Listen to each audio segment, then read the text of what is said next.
যেমনটা বাচ্চা যুবক চাকরিতে ঢুকলো, ঢুকার পর ডিউটিতে যেতে হয় চাকরি বাঁচাইতে হইলে, নাইলে চাকরি থাকবে না, চাকরি বরখাস্ত হয়ে যাবে, কোম্পানির কেউ বলে গণ্য হবে না।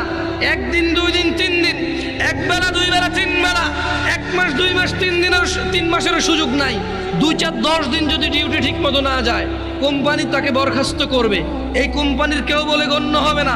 বোনাস তো দূরের কথা, বেতন থাকবে না, বেতন তো দূরের কথা, চাকরি থাকবে না, চাকরি তো দূরের কথা, লাঞ্ছিত, বদনাম হবে, ডিউটি ফাঁকি দেয়, চোর বলে গণ্য হবে। নামাজ একই রকম ইবাদত। কোনো মানুষ যদি নিজেকে মুসলমান দাবি করে, সে প্রতিদিন 5 বার প্রমাণ করতে হবে সে মুসলমান, আদারওয়াইজ তার মুসলমানি তো টিকবে না।